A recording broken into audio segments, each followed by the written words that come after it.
Bienvenue à ce numéro du journal des journaux paru du 10 au 16 octobre 2016. Semaine encore une fois riche en actualité politique.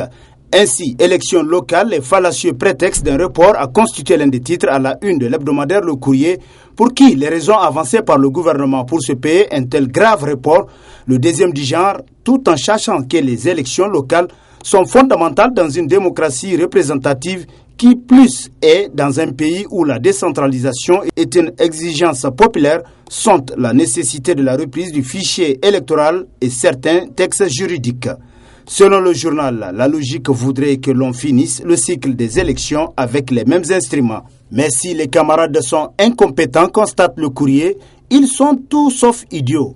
Ils ont dit avoir remporté les élections passées avec des scores de plus de 100% dans bien de bureaux de vote. Ils savent qu'ils ont réalisé un hold-up électoral avec la complicité d'institutions chargées pourtant d'assurer la régularité du scrutin et de corps astreints à l'obligation de réserve, souligne davantage Le Courrier qui renchérit qu'au niveau local, ils n'ont aucun moyen de détourner le vote populaire parce que c'est un vote de proximité.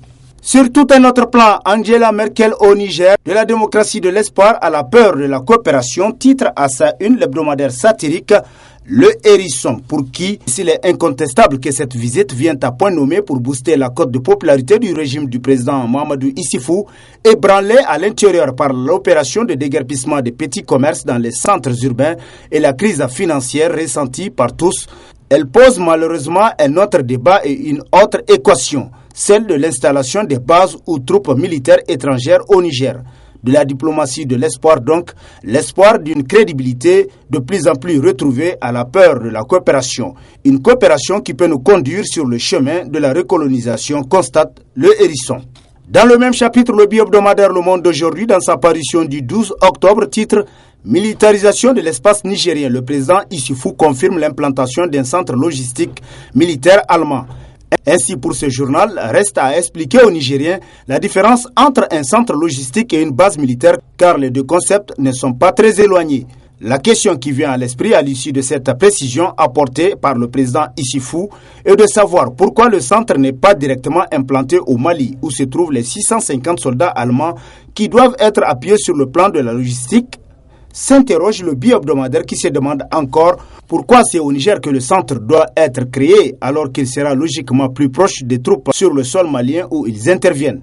Le jeu de mots est loin de convaincre aujourd'hui les populations, constate Le Monde aujourd'hui.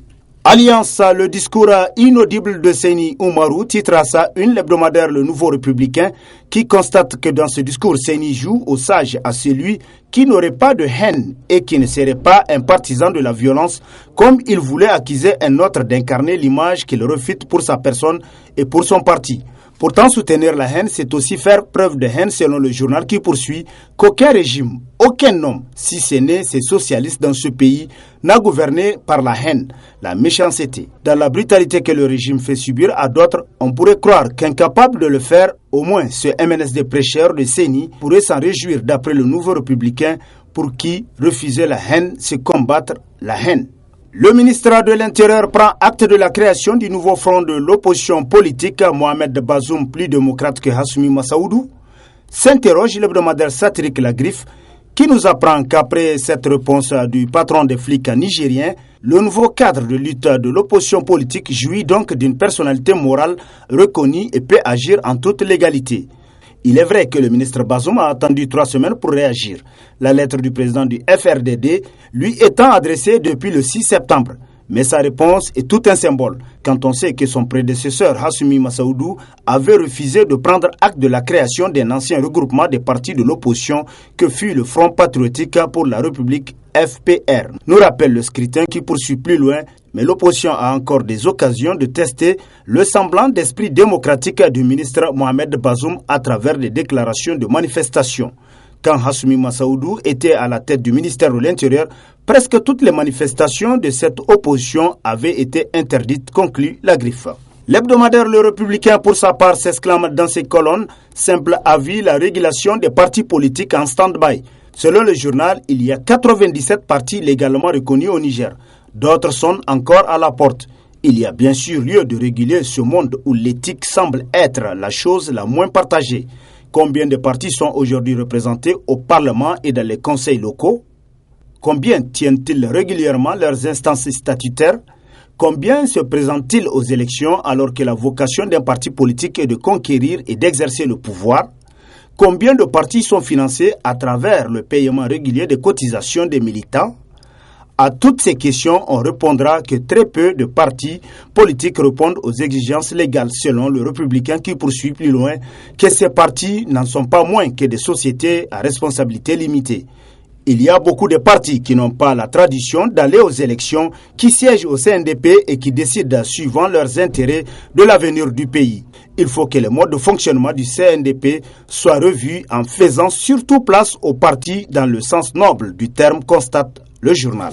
Affaire du putsch supposé transfèrement de 2 prévenus, titre dans les colonnes de sa parution du 10 octobre, l'unique quotidien privé de la place à l'enquêteur qui rappelle qu'arrêté fin 2015 pour tentative de coup d'État à l'instar de 22 autres personnes, Issoufou Issaka et Omar Dogari, 2 civils proches de l'opposant Hama Amadou, tous 2 ont depuis été élus députés sous la bannière de Lumana, ont changé de lieu de détention le samedi 8 octobre.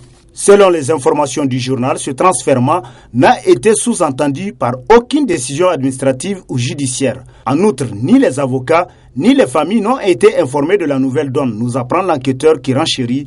C'est ainsi que Issoufou Issaka a été contraint de quitter la maison d'arrêt de Birningaure pour celle de Filengue et le second va de Tillabéri à Walam. Médicaments contrefaits, ces marchands de la mort, s'exclame l'hebdomadaire Le Radar, pour qui un médicament contrefait est la reproduction frauduleuse d'un autre médicament dont le nom et parfois l'emballage sont dupliqués. On se rappelle que 84 enfants nigérians âgés de 2 mois à 7 ans sont morts dans les années 2008 après avoir absorbé un sirop médicamenteux dénommé Mypikin.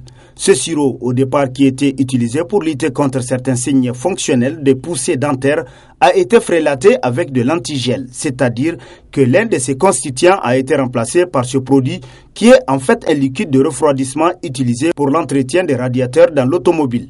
Un produit très toxique lorsqu'il est absorbé, nous apprend Le Radar.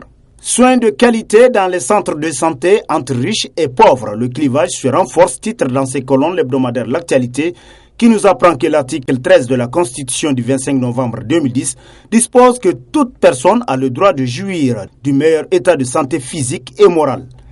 L'État veille à la création des conditions propres à assurer à tous des services médicaux et une aide médicale en cas de maladie. Malgré cette disposition de la loi fondamentale, dans les faits, la situation est toute autre, selon le journal qui poursuit. Profitant de la défaillance du matériel médical dans le secteur public, les privés, eux, jubilent. Il est observé que bien des blouses blanches travaillant pour l'État sont plus reversées vers le privé, selon l'hebdomadaire qui renchérit dans cette marchandisation de la vie humaine. Pas d'inquiétude, car les plus nantis sont là. Ceux qui sont à l'abri du besoin s'y font soigner, des soins au rabais pour les pauvres et pour les riches, des soins de qualité. Cette situation peu enviable témoigne de la déliquescence de notre système de santé, constate l'Actualité. Fraude des produits pétroliers, titre dans ses colonnes l'hebdomadaire La Roue de l'Histoire, qui nous apprend qu'aujourd'hui des esprits malins ou ceux qui croient que le pétrole nigérien et leur patrimoine se sont convertis à d'autres pratiques. Selon le journal, si le pétrole est destiné à l'exportation, il ne sera plus vendu sur le territoire nigérien. Son prix Soraz est d'environ 190 francs CFA le litre, s'il vous plaît. La nouvelle forme de fraude dont parle le journal tantôt consiste à prendre de l'essence du Niger à ce prix fixé par la Soraz et la Sonidep. Ils remplissent des citernes et des citernes des produits pétroliers qu'ils convoitent vers le Nigeria, puis les reversent par d'autres canaux sur le territoire nigérien en retraversant la frontière par la fraude. Nous apprend La Roue de l'Histoire qui renchérit. Les produits pétroliers vendus par la Soraz à l'extérieur reviennent inonder le marché national tout au long de la frontière nigéro-nigériane. À méditer alors. Et sur ce, prend fin le présent numéro de la revue de presse. Prochain rendez-vous, plaise à Dieu dans une semaine avec toujours la même passion de vous servir. Bonne lecture et au revoir.